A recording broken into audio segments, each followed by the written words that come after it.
हाय दोस्तों, ये 7 नवंबर का बहुत ही मोस्ट इम्पॉर्टेंट करेंट अफेयर है।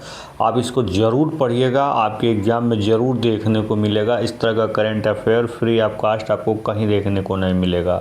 देखिए, ब्राज़ील में नवंबर 2025 में शुरू हुई, यहाँ पे लिखा हुआ है कारवां डा रिस्पोस्टा, मतलब रिस्पॉन्सा। विरोध निम्नलिखित में से किस मुद्दे से संबंधित है? बहुत इंपॉर्टेंट बात है। ये जो रिस्पॉन्स कारवा है और किस मुद्दे से रिलेटेड है, तो ये आप इसको अच्छे से समझ सकते हैं। ये सेराडो और अमेजन क्षेत्र में कृषि व्यवसाय के कारण होने वाले पर्यावरण क्षरण के खिलाफ विरोध है। ये प्रोटेस्ट अगेंस्ट एनवायरमेंटल डिग्रेडेशन, इसका मतलब समझिए यहाँ पे हो क्या रहा है। यहाँ पे लोग वनों का बहुत ज़्यादा हैरेसमेंट कर रहे हैं, वनों की बहुत ज़्यादा यहाँ पे कटाई की जा रही कृषि कार्य के लिए। तो वहाँ का जो स्थानीय जनता है उसके खिलाफ विरोध कर रही है। ये सेरोडो और अमेजन क्षेत्र में है। ये बड़ा इम्पोर्टेंट क्वेश्चन था, इसलिए मैंने इसको आप डिस्कस किया। तो ज़रूर इसको याद रखिएगा। ये रिस्पॉन्स कारवा किससे रिलेटेड है?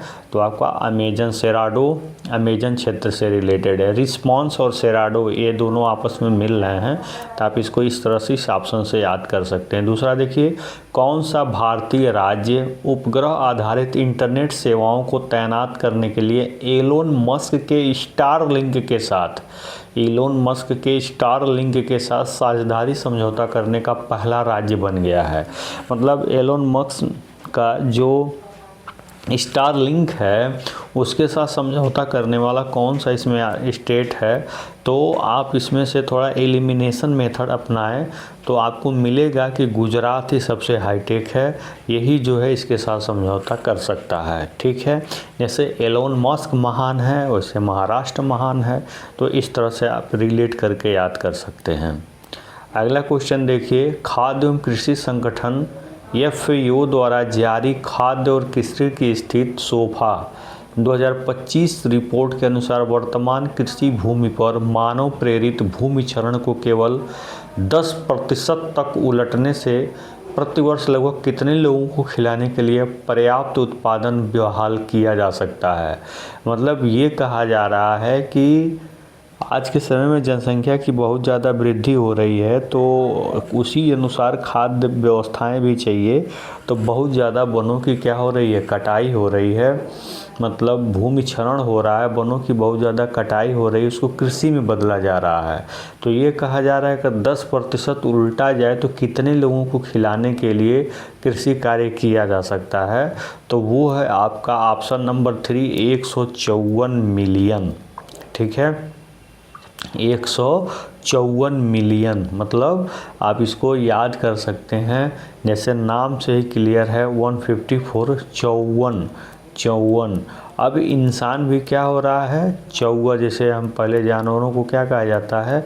चौवा कहा जाता है। तो इंसान भी अब मतलब चौवे की तरह हो गया है, मतलब जानवरों की तरह हो गया है। उसको सिर्फ और सिर्फ अपना स्वार्थ दिखाई दे रहा है, प्रकृति से उससे कोई लेना देना नहीं है। तो चौवन और चौवा इस तरह से आप रिलेट करके याद कर सकते हैं। ठीक है, 154 मिलियन लोग 10% के भूमि क्षरण से खाद्य के लिए कृषि भूमि की आवश्यकता है। मतलब 10% भूमि क्षरण से इतने लोग खाद्य व्यवस्थाएं किया जा सकता है।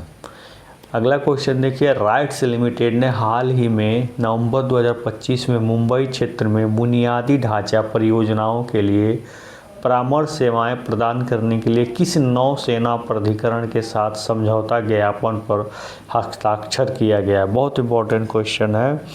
यह rights limited recently signed A memorandum of understanding MOU with which novel authority to provide consultancy services for infrastructure project in Mumbai region. मतलब मुंबई रीजन में इंफ्रास्ट्रक्चर प्रोजेक्ट के लिए यहाँ पे कंसल्टेंसी का अधिकार किसे दिया गया है? तो ये आप जैसा कि नाम से ही क्लियर हो रहा है, तो जवाहरलाल नेहरू अथॉरिटी। इसको याद रखिएगा, बड़ा इम्पोर्टेंट क्वेश्चन है, जवाहरलाल नेहरू अथॉरिटी। ठीक है, अगला क्वेश्चन देखते हैं। ये 2025 प्यू रिसर्च सेंटर के सर्वेक्षण के अनुसार 9 मध्यम आय वाले, मतलब 9 मध्यम आय वाले देश, 9 देश हैं इसमें मध्यम आय वाले, जिनका आय क्या है, मध्यम है, में जलवायु परिवर्तन के प्रभावों के बारे में लोगों में सबसे बड़ा डर क्या पाया है। जैसे 9 देश है, इसमें कनाडा भी है, भारत भी है, ऐसे जो है 9 देश है। ऐसे 9 देशों में क्या है कि जलवायु परिवर्तन से लोगों में डर आया है। जलवायु परिवर्तन में विशेष किस बात के लिए डर आया है, तो वो है सूखा या पानी की कमी है। सूखा पड़ सकता है या बहुत भयंकर पानी की कमी हो सकता है। तो ये बड़ा इम्पोर्टेंट क्वेश्चन है भाई। जलवायु में तो लगातार परिवर्तन हुआ ही है, तो इन 9 देशों में जो है इसका बहुत ज़्यादा इफेक्ट देखने को मिल रहा है और दुनिया बहुत ज़्यादा डरी हुई है। किसको लेकर के कि भाई या तो सूखा पड़ सकता है या तो पानी की कमी हो सकती है भविष्य में। चलिए अगला क्वेश्चन देखते हैं। किस विश्वविद्यालय ने वायुमंडलीय रडार संकेतों में वर्षा की जानकारी को डिकोड करने वाली मशीन, मतलब वायुमंडलीय रडार और वायुमंडल के अनुसार ही तो वर्षा की संभावना को रिप्रेजेंट किया जाता है। तो वायुमंडलीय रडार संकेतों से वायुमंडल में रडार के द्वारा जो सिग्नल हमें मिलता है उस जानकारी को डिकोड करने वाली मशीन लर्निंग तकनीकी के लिए राष्ट्रीय पेटेंट हासिल किया गया है। बड़ी इंपॉर्टेंट चीज़ है, ये जान लीजिएगा कि मतलब ऐसी मशीन जो वायुमंडल में क्या कर सकती है, वर्षा की स्थिति को भांप सकती है, मेजर कर सकती है, उसके बारे में यहाँ बताया जा रहा है। ऐसा वो कौन है, तो इसमें जानते हैं। देखिए केरल सबसे ज़्यादा पढ़ा लिखा राज्य है, ये तो आप जानते हो। तो हिमाचल प्रदेश भी हो गया, लेकिन केरल भी अपने आप में क्या है, बहुत अच्छा बहुत ज़्यादा लिटरेट लोग हैं वहाँ पे। तो ये जो टेक्नोलॉजी के क्षेत्र में केरल बहुत आगे है, तो आप इसको याद कर सकते हैं कि टेक्नोलॉजी कोचिन विज्ञान एवं प्रौद्योगिक विश्वविद्यालय आपका केरल हो जाएगा। चलिए अगला क्वेश्चन पे चलते हैं। किस भारतीय राज्य ने महिला किसानों के लिए कृषि उपकरणों का परीक्षण करने हेतु मानक संचालन प्रक्रिया जारी की है, ताकि एर्गोनोमिक डिजाइन सुनिश्चित किया जा सके और कठिन परिश्रम को कम किया जा सके। देखिए बात यह है कि जितने भी कृषि के यंत्र हैं वो सब पुरुषों के लिए डिज़ाइन है, औरतों के लिए डिज़ाइन तो है नहीं। लेकिन जिसके घर औरत ही हैं तो वही कृषि कार्य करेंगे, तो उनके लिए इनको मानक के अनुसार इन सारी चीज़ों की सुरक्षा होते हुए इन सारी चीज़ों को अवगत कराना, ठीक है। तो ये कहाँ पे ये हो सकता है, ये कहाँ पे है, तो ये भैया है उड़ीसा में।